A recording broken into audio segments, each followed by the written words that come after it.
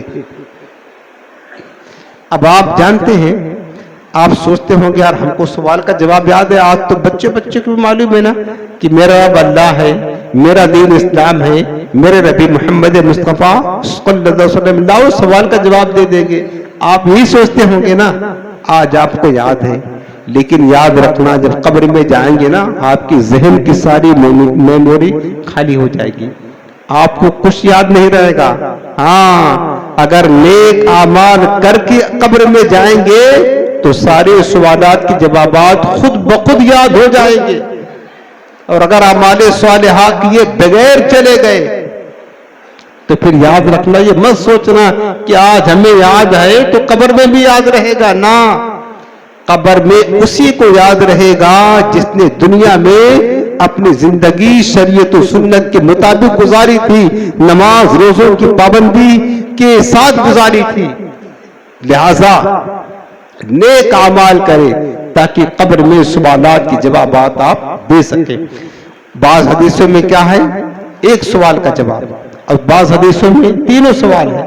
ما من رب کا، تمہارا رب کون ہے؟ ما دین کا، تمہارا دین کیا ہے؟ اور آخری سوال جس پر فیصلہ کیا جائے گا جنت میں جانے کا یا دوزخ میں جانے کا، فما ما كنت تقول في هذا الرجل لمحمد، حدیثوں میں ہے کہ حضور السلام بعض روایتوں میں خود تشریف لائیں گے، سرکار کا چہرے نور دکھایا جائے گا قبر میں، اور اشارہ کر کے فرشتے کہیں گے بتاؤ اس محمد مصطفیٰ صلی اللہ علیہ وسلم کے بارے میں تم کیا کہا کرتے تھے، کیا کہا کرتے تھے یہ بتاؤ۔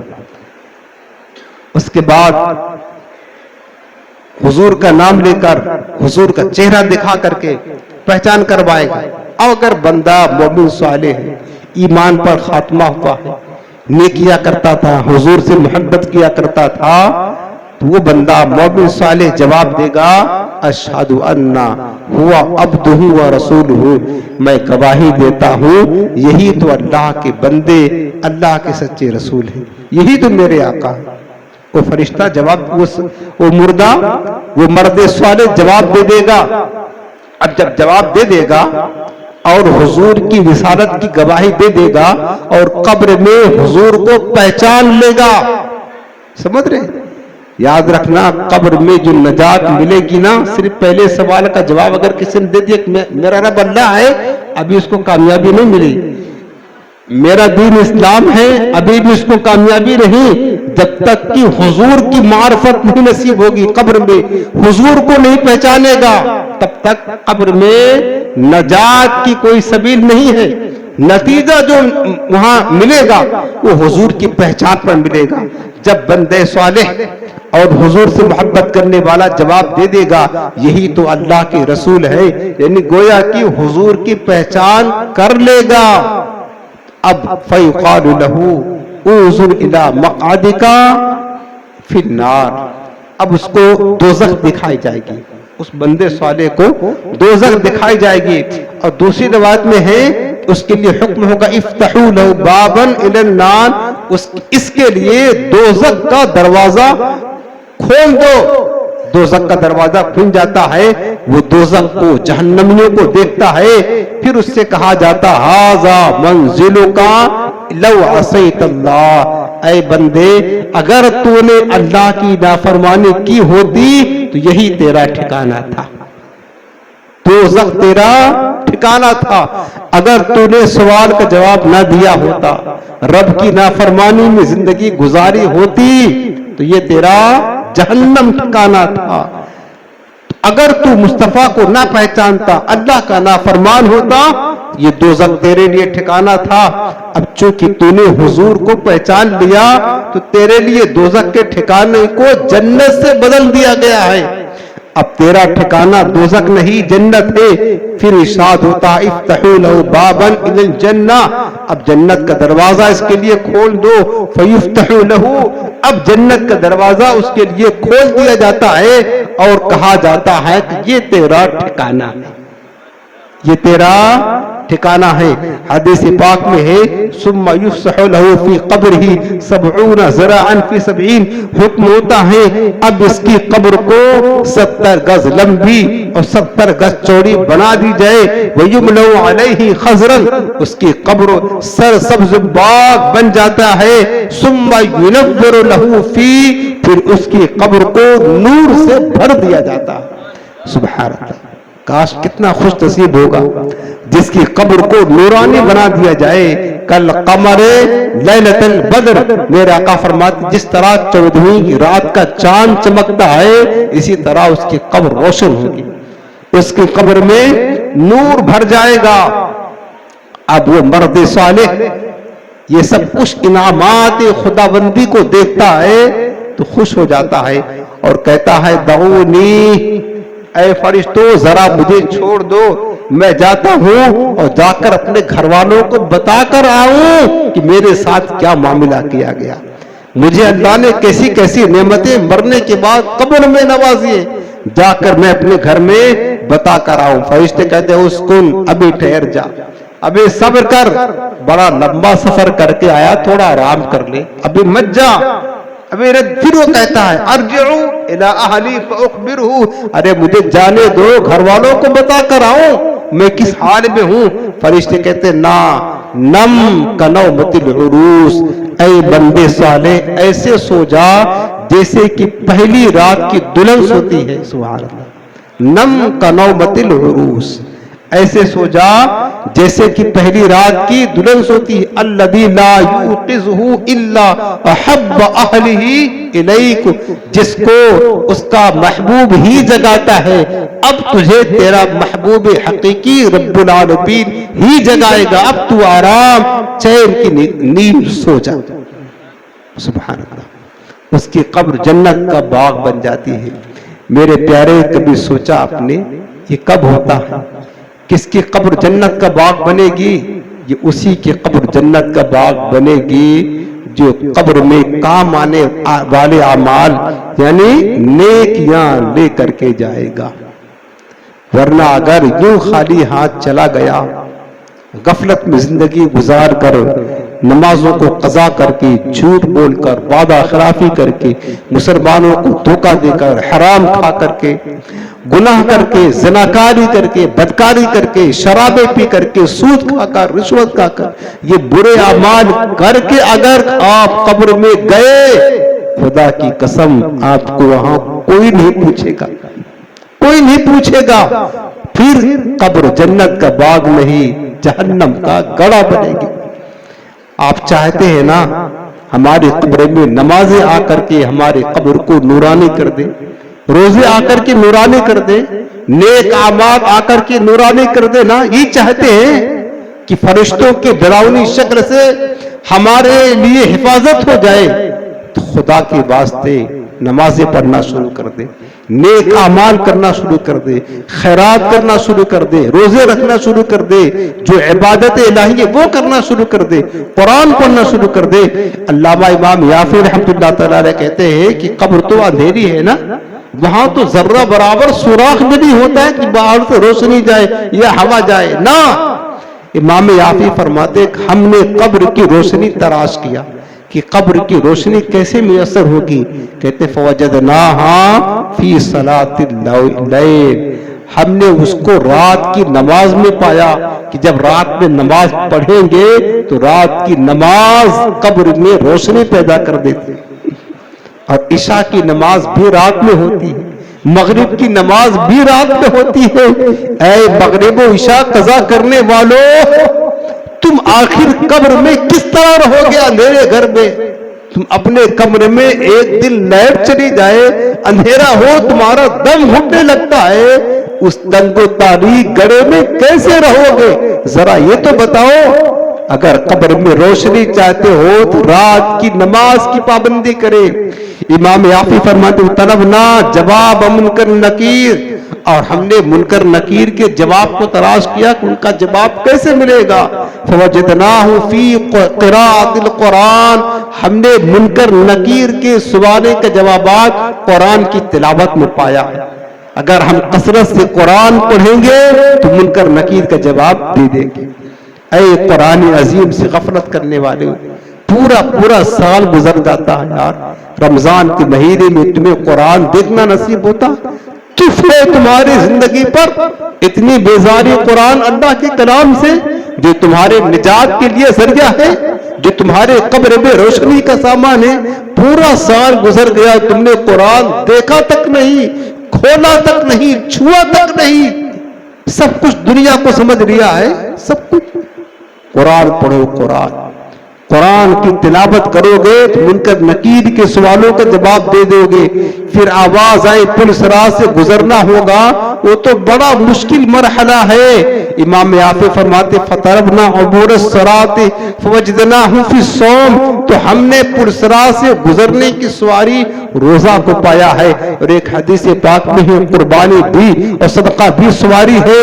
فَطَرَبْنَا ظِلَّ الْعَرْشِ فَوَجَدْنَاهُ فِي الْخَلْوَةِ، اور ہم نے تلاش کیا کہ عرش الہی کا سایہ کیسے ملے گا، جو کہ قیامت کے دن ایک ہی سایہ ہوگا، اللہ کے عرش کا، اور جو اللہ کے عرش کے سائے میں جگہ پا گیا وہ کامیاب ہو گیا۔ کہتے ہیں فَوَجَدْنَاهُ فِي الْخَلْوَةِ، ہم نے عرش الہی کا سایہ خلوت نشینی میں پا لیا۔ دنیا میں خلوت میں اللہ کو یاد کرنے والے بندے عرش الہی کا سایہ پاتے ہیں۔ حدیث پاک میں ہے میرے آقا فرماتے ہیں قیامت کے دن جب اللہ کے عرش کے سوا کوئی سایہ نہ ہوگا، چند خوش نصیب لوگ ایسے ہوں گے جن کو اللہ اپنے عرش کا سایہ عطا فرمائے گا۔ ان میں سے ایک بندہ وہ ہے ذکر اللہ خالیا ففاضت عیناہ، جس نے اللہ کو تنہائی میں یاد کیا اور اللہ کو یاد کر کے اس کی آنکھوں سے آنسو بہ گئے۔ میرے آقا فرماتے ہیں اللہ رب العالمین اسے اپنے عرش کا سایہ عطا فرمائے گا۔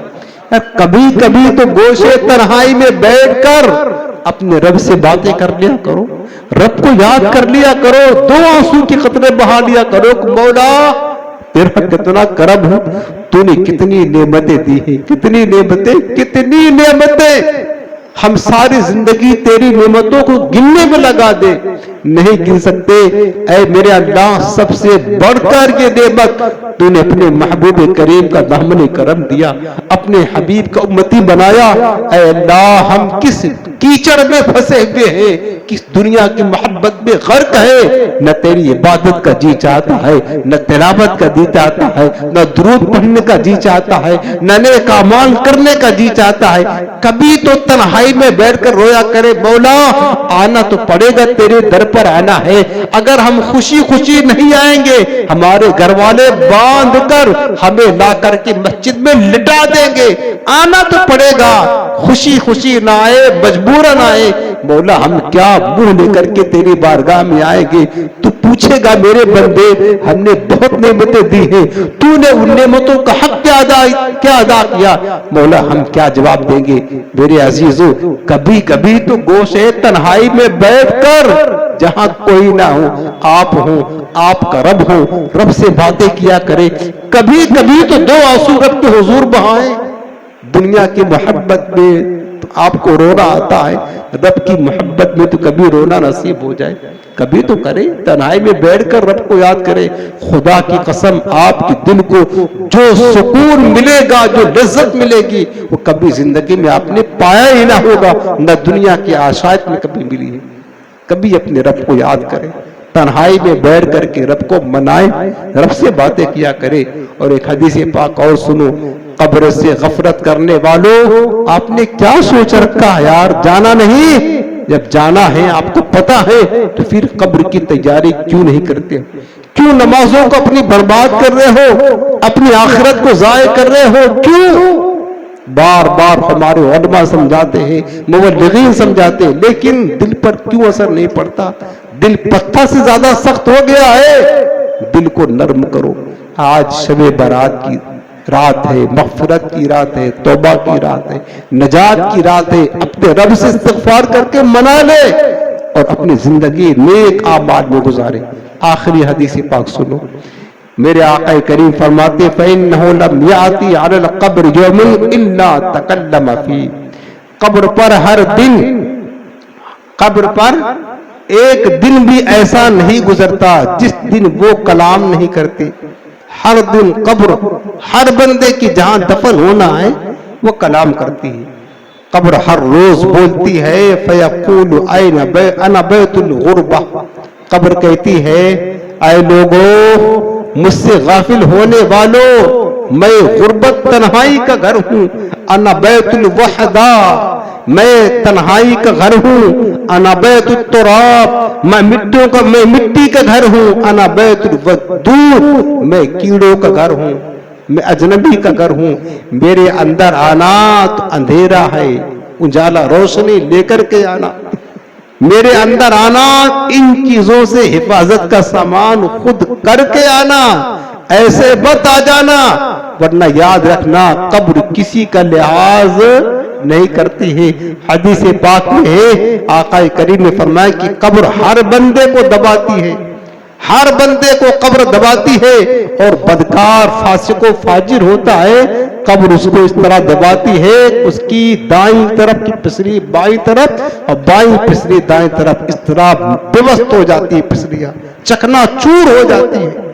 قبر روزانہ یہ کرتی ہے پکار، مجھ میں ہے کیڑے مکوڑے بے شمار، یاد رکھ میں ہوں اندھیری کوٹری، مجھ میں سن وحشت تجھے ہوگی بڑی، میرے اندر تو اکیلا آئے گا، ہاں مگر اعمال لیتا آئے گا، تیرا فن تیرا عہدہ تیرا، تیرا فن تیرا ہنر عہدہ تیرا، کام آئے گا نہ کچھ سرمایہ تیرا، ارے دولت دنیا کے پیچھے تو نہ جا، آخرت میں مال کا ہے کام کیا، مال دل سے دنیا کی محبت دور کر، دل نبی کے عشق سے معمور کر، لندن و پیرس کے سپنے چھوڑ دے، بس مدینے ہی سے رشتہ جوڑ، رشتہ جوڑو مصطفیٰ کی غلامی سے، جو رسول اپنی موہنی سوہنی صورت قبر میں آپ کو دکھائیں گے۔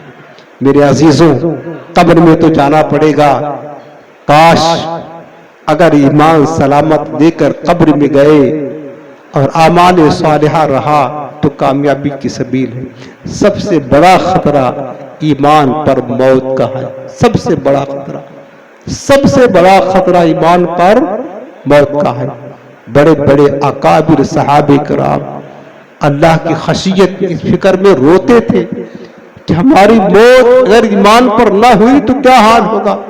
ام المؤمنین سیدہ عائشہ صدیقہ طیبہ طاہرہ رضی اللہ تعالی عنہا، جو حضور کی زوجہ کریمہ ساری امت کی ماں ہیں، اللہ کی خشیت میں اس طرح روتی تھی، کاش میں پیدا نہ ہوتی، اگر پیدا ہو گئی تو بچپنے ہی میں فوت ہو جاتی، بھولی بسری ہو جاتی، کوئی مجھے نہ جانتا نہ پہچانتا۔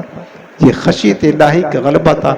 حضرت سفیان ثوری رحمۃ اللہ تعالی علیہ بہت بڑے محدث، بہت بڑے عالم، تابعی بزرگ ہیں، صحابہ کا دیدار کرنے والے، جانتے ہو ان کے بارے میں آتا ہے جوانی ہی میں حضرت سفیان ثوری کی کمر کی ہڈی ٹوٹ گئی تھی، لاٹھی لے کر چلتے تھے، لوگ پوچھتے تھے کہ اس کا سبب کیا ہے، کمر کی ہڈی جوانی میں کیسے ٹوٹ گئی، کسی کو نہیں بتاتے تھے کیا سبب ہے۔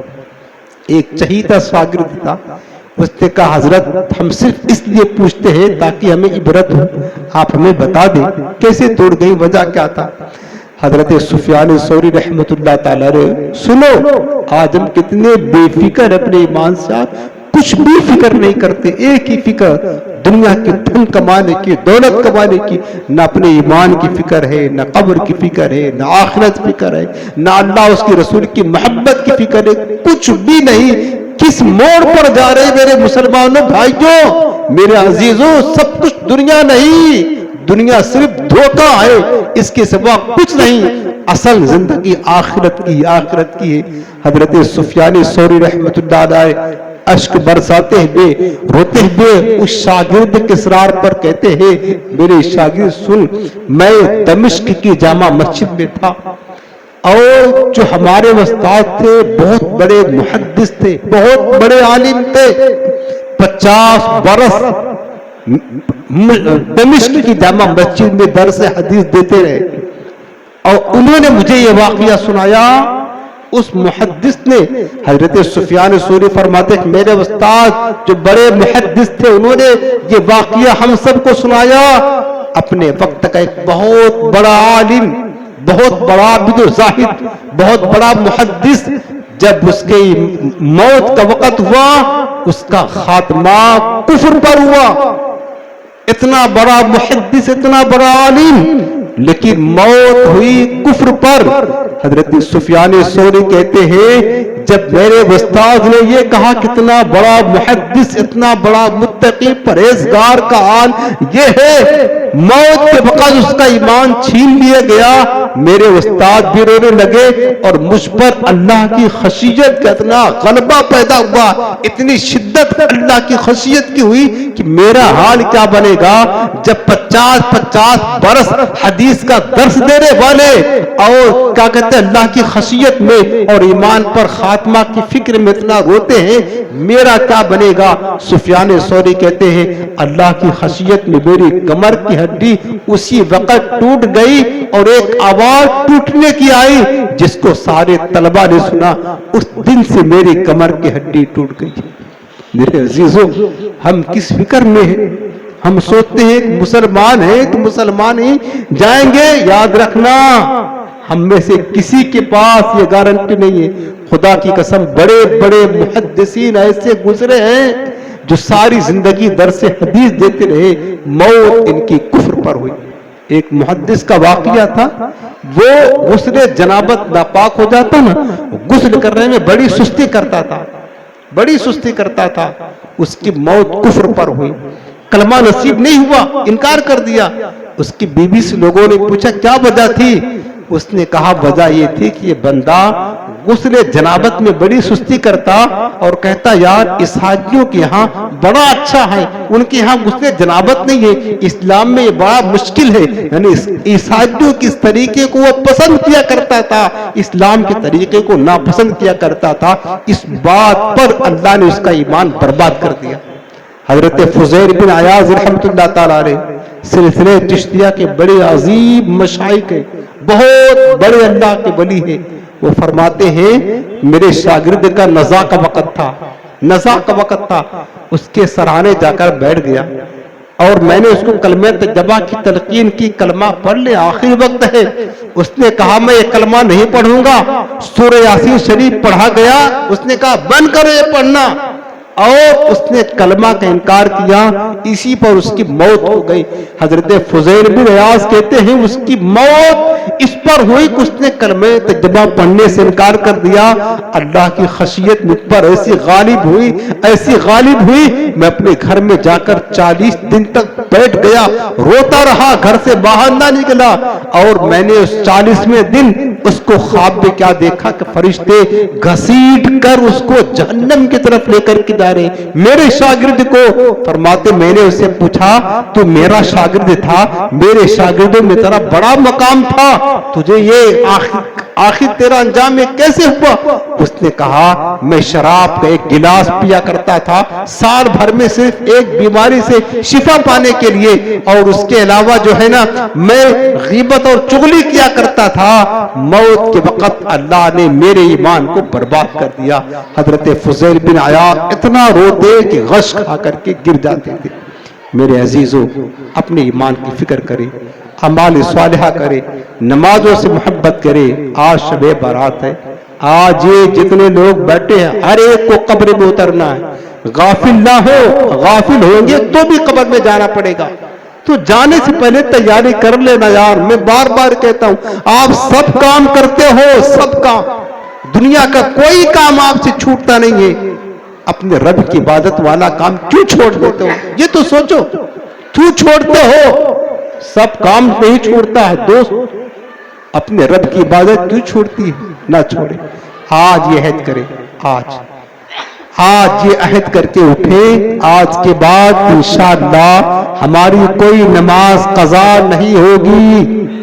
نیت کرے، آج شب برات ہے، اللہ آپ کی نیت کو قبول فرما لے گا، توفیق دے دے گا، پابندی کرنے کی نیت کرے، پڑھے آج کے بعد ہماری کوئی نماز قضا نہیں ہو۔ اللہ ہماری نمازوں سے محبت نصیب فرمائے، ہمارے ایمان کی سلامتی عطا فرمائے۔ وآخر دعوانا الحمدللہ رب العالمین۔